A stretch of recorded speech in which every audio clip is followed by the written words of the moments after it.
Are you like me and want to know how something works before you get there? If so, we could totally be friends. So let's talk about how to navigate the Washington, D.C. metro. It's as easy as ABC.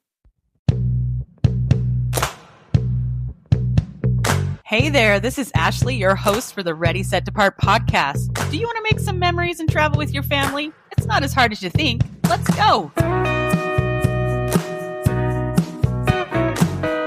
Hello, and welcome to episode 39 of the Ready, Set, Depart podcast. We are so glad you're here. Being that we're from the West Coast, subways and metros aren't something that we're used to. But believe me, you don't want to constantly get stuck in the DC traffic. It's a whole other thing. As with most things, everything starts with A. A is for a Metro card, also called the SmarTrip card. Everyone in your group will need a SmarTrip card. Well, everyone over the age of 5 will need a card. Note that at this time, each adult can have 2 children under 5 with them. You can get SmarTrip cards in the mail before your visit or at a vending machine at most stations. You can even get it on your phone. Here's a travel tip. If you can help it, don't take the metro from the airport to where you're staying. It's doable, but difficult with suitcases and kids. Use the hotel's airport shuttle or get an Uber. No need to make things more difficult than they need to be. In fact, let's talk for a minute about where to stay in the DC area. It honestly doesn't matter a lot where you stay, but what does matter is how close you are to a metro station. If you look up your hotel in Google Maps, you'll be able to look around for an M sign on the map. That's a metro station. If you can help it, I recommend being no more than 2 blocks from a metro station because after walking all day, it'll be nice to be fairly close to your hotel when you get off the train. B is for be sure to scan in and out. To find a station, look for a tall pole with an M on it. It will also have colored stripes above the M. Take a look at our website for an example. There will be an escalator nearby, or if you need one, look around for an elevator. Here's an important travel tip for escalators in Washington, D.C. Stand to the right because people walk on the left. One of the quickest ways to get a grouchy "excuse me" is to stand on the left side of an escalator. So just remember to stand on the right. When you go down the escalator, follow the crowd to the pay gates. Here's where it's nice to know what's going on. And again, take a look at our website for pictures. Have your card in your right hand. When you come to the gate, you'll see a round button-looking thing with a picture of a SmarTrip card on it. Put your SmarTrip card on that picture and wait for the green light and the gate to open. Easy peasy. Again, with stuff like this, I sometimes like to watch others do it first so that I know how to do it. I think that's A-okay as long as you're not bothering people. If you have any issues, there's usually an attendant in the ticket window and they can help you. But remember, you'll need to scan your card to get in and scan your card to get back out. You do it the same way you did to get in, so that's not the problem. Keeping track of your card and all your kids' cards might be. I think that some lanyards might be really great for this. When you're not on the metro, you can roll them up and put them in your bag. But when you're on the metro, they're easier to keep track of. C is for color. Now that you're in the metro, how do you know where to go? The first thing you need to know is which color train do you want? There are blue line trains, red line trains, yellow line trains, green line trains, orange line trains, and silver line trains. And each of them go to different places. Some of them overlap, but it's super important to know which color train you want. If you look at the map of the metro, it may look like a whole bunch of colored spaghetti, but if we look at it one at a time, it gets a lot easier. So let's look at the blue line. The blue line goes from Franconia, Springfield in the south to Largo in the east. In fact, to get to most of the important places in DC, this is the train you'll want to take. Here's a travel tip. I cannot express how important this is. Use Google Maps for navigating in DC. Type in where you want to go, then choose the second option with the little bus. That's public transportation. It will tell you where the closest station is, what color line you need, which direction, how many stops there are. It'll even go with you along the stops and which way you need to go to get out of the station in the right direction. Invaluable.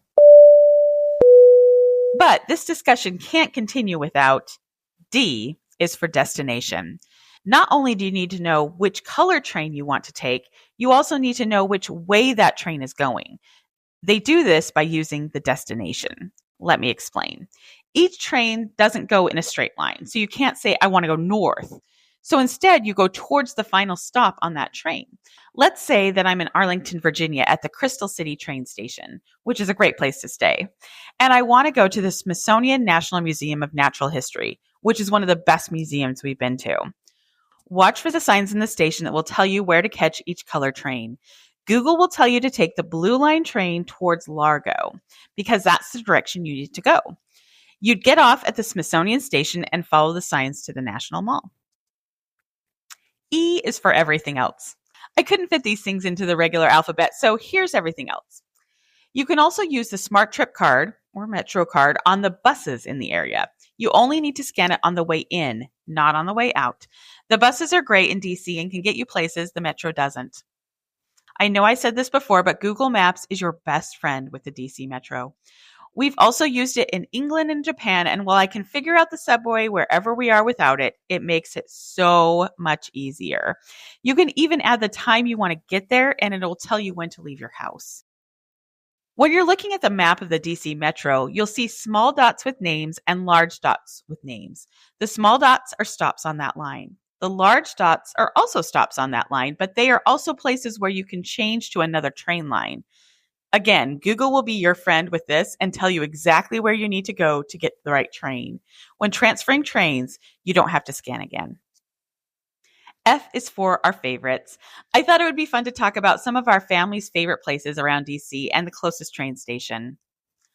Arlington Cemetery is a must-do, and you can get there on the Blue Line Arlington Cemetery stop. We love the National Air and Space Museum. Remember to get your tickets and take the Blue Line to L'Enfant Plaza stop. There's actually a lot of lines that go through L'Enfant Plaza, so this one is pretty easy. The National Mall is another must-do in DC. I recommend starting at the Lincoln Memorial and working your way towards the Washington Memorial. The Blue Line Foggy Bottom stop will get you to the Lincoln Memorial, though I wouldn't want to take that one back because it's a hill between the memorial and the station. Instead, walk up the mall toward Washington Monument, stopping at the Vietnam Veterans Memorial, the Korean War Veterans Memorial, and the World War II Memorial, and maybe grabbing some photos of the Washington Monument along the way. Then take the Blue Line Smithsonian stop home. The National Museum of American History is another must-see in DC. Take the Blue Line Smithsonian stop for this one too. The Smithsonian National Zoological Park, or National Zoo, has pandas. I love pandas. It's a bit farther out, but totally worth it.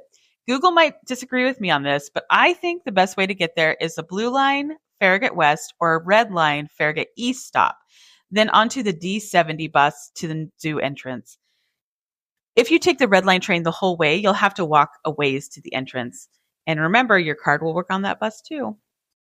The Tidal Basin is beautiful. That's where you'll find the Jefferson Memorial, the FDR Memorial, and the Martin Luther King Jr. Memorial. If you go out on one of those paddle boats, let me know how it is. You can get there on the Yellow Line L'Enfant Plaza stop or the Blue Line Smithsonian stop. Either way, honestly, it's a bit of a walk, so keep that in mind. Sometimes going to a bigger city is a little intimidating, but it doesn't have to be. Just remember your ABCs. And as always, let's keep making traveling with your family easier, one trip at a time. See you next time. Thank you for listening. If you like this podcast, be sure to share it with your friends or even leave us a review so others can find it. Follow us on Instagram at Ready Set Depart Podcast. This is Ashley with Ready Set Depart. Remember, traveling with your family and making memories is not as hard as you think. See you next time.